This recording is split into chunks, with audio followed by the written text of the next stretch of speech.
Yo, what's up mga kababayan, mga kalingap? Welcome back once again sa aking munting channel. Ako po ang inyong host, Aureada TV, muling nagbabalik. At meron na naman panibagong reaction video mga kababayan, mga kalingap, no? Mga ka-Team Jomcar dyan. Pero bago natin ipagpatuloy ang video na ito, congrats muna natin si Papa Joms sa kanyang naging kauna-unahang pabahay mga kababayan, mga kalingap. No? At talagang inuna ni Papa Joms yung kanyang mga kababayan sa Naga na pabahayan. No? So, i-congrats po natin at paki-comment po sa ating comment section. Ipakita po natin ang ating pag-support dito kay Papa Joms sa kanyang unang pabahay, no. So yon mga kababayan, mga kalingap, no, nag-live nga po si Papa Joms kagabi na kung saan talaga namang naging emotional, mixed emotion ang nararamdaman ni Papa Joms. Halo-halo na talaga yung kanyang feelings mga kababayan, mga kalingap, no. At yun nga, no, ang nagpaiyak kay Papa Joms at talaga namang biglang napatawag itong si Baby Carla natin mga kababayan. Mga kalingap, ito panoorin natin. Gusto kong iyak kung puwede lang umiyak pero hindi puwede. Kasi patatag tayo. Ang dami pong issue ay actually nakakaiyak po yung mga issue. Ang daming nagagalit din sa akin, ang daming nagtatampo, pero di ko na rin kasi alam sa totoo lang kung saan ako lulugar na. Yun lang. Ay naku, buhay. Mhm, laban lang. So yun po mga ngapkali, meron po tayong guest ngayon. So mag-hi ka. Though hindi po siya naka-ano, wala po siyang camera. Yun, go Carla po. Hello po, good evening po. Mm. Thank you so much po. Thank you so much po sa support always. And salamat po sa mga nakakaintindi po parati sa amin. Yun po. Thank you po. Thank you so much po. I love you all po. Thank you very much po. And po, huwag ka na po mag-cry-cry Ay, di po. pa ako umiiyak. Narinig na di pa ako umiyak. Pero yun, thank you Carla, Nakikita ko po. Uy, may sasabihin ka ba sa mga ano nangyayari ngayon? Anong positive? Oo. Ano, yun po mga issue-issue hindi naman po totoo. Yun. Mm. Tapos, sana po, wag po tayong maniwala kasi kami lang din naman po yung nakakaalam. Oo, oo. Sige po. Oo, tama. Ay, si Mami Jenny nagpalipad. Thank you po, Carla. Thank you so much po, Tita Jenny. Oo, salamat po, Tita Jenny. Yun, salamat po. Asan ka na ngayon? Nandiyan ka muna sa ano niyo, ano? Wait lang. Oo. Thank you very much. Maano lang din ako. Grabe tumawag po talaga si Carla. Ano yung Japan? Salamat po. Okay na po. Salamat. Hello? Opo, okay na. Thank you very much sa pagtawag. Ako po, I mean, nabuhayan po yung ating ano, loob. Kasi, yun, salamat kay Carla.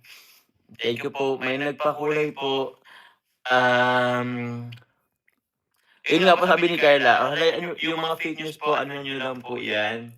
Kami din po nakakaano po ni Carla po. Alam po namin yung mga nangyayari. Kami po rin minsan po yung nagkakaano din po.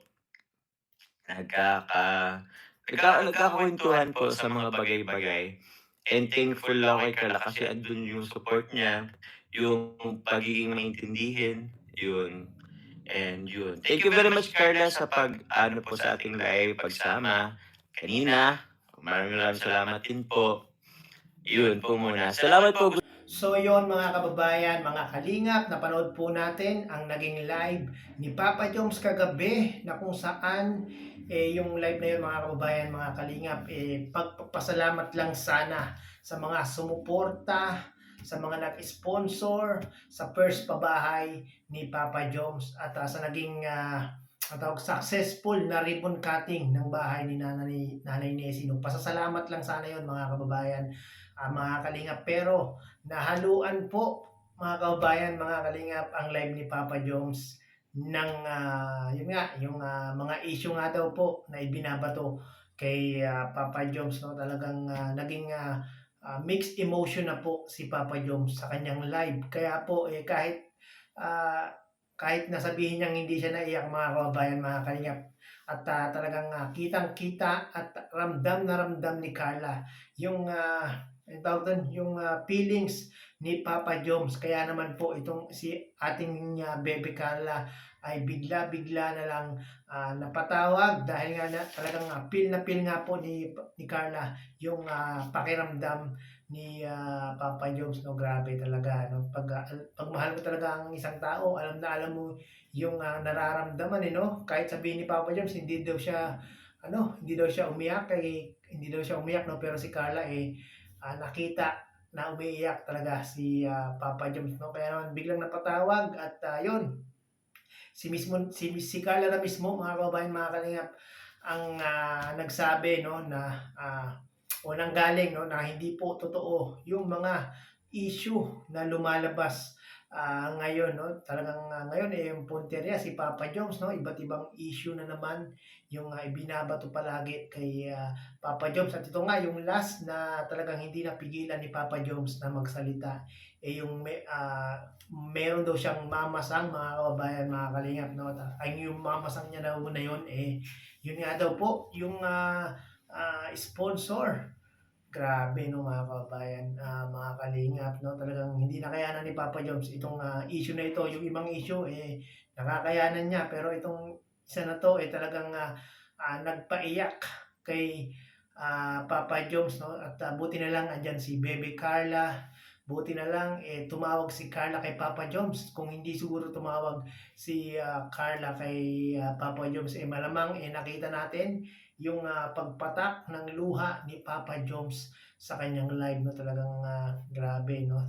Imbis na maging masaya si Papa Joms dahil nagkaroon na siya ng unang pabahay project, yun nga, no, talagang naging nakita natin na malungkot din si Papa Joms dahil nga po sa mga issue na nangyayari, no. Buti na lang tumawag si Carla at nabuhayan po ng loob itong si Carla, no. Kinomport po ni Carla itong si Papa Joms. Talagang full support itong si Baby Carla kay Papa Joms. Kitang-kita natin yung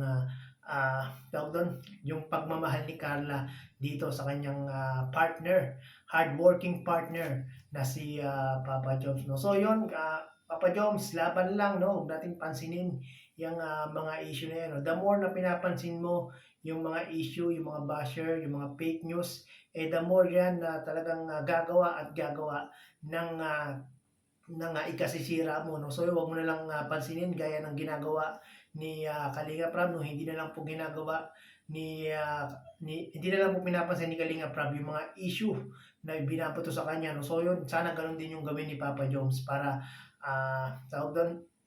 para tumigil yung mga basher na ito, no. Grabe talaga itong mga basher na ito, kung makapanira kay Papa Joms, no. Talagang si Papa Joms ginagawa na nga lang yung pasayahin tayo, pakiligin tayo, at tulungan yung ating mga kababayan na nangangailangan. Tapos ang balik kay Papa Joms puro pambabash. Sino ba naman yung matutuwa niyan? Talagang may inis at may inis din naman si Papa Joms. Tao lang din naman si Papa Joms, no.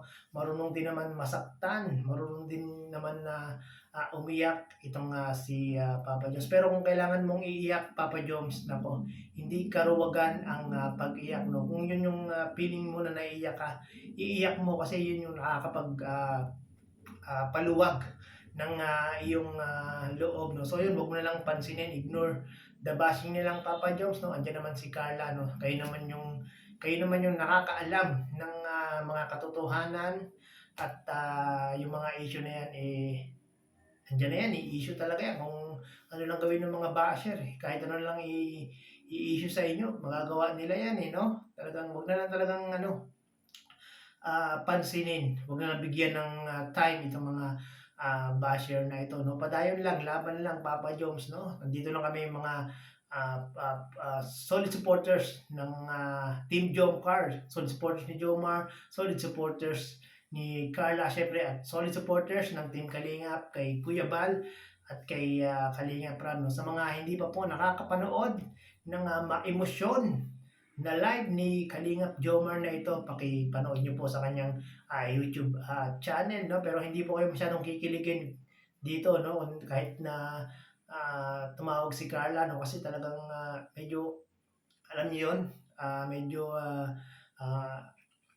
malungkot si Papa Joms dito, no? So yun, pakipanood nyo na lang po sa kanyang YouTube channel, at huwag nyo na rin kalimutan i-subscribe si Papa Joms, at malapit na po siyang mag 200k subscribers, no? Siyempre, huwag po natin kalilimutan Kuya Bal Santos Matubang, Kalingap Rab, Ate Edna Vlogs, Carla Popular Vlog, subscribe po natin sila, mga kababayan, mga Kalingap. So yun, sa mga inyo po subscribe sa ating munting channel, subscribe nyo na rin po para lagi po kayong updated sa mga ginagawa kong ganitong mga reaction video patungkol nga po sa Team Kalingap. Hanggang sa muli nating reaction video, bye bye.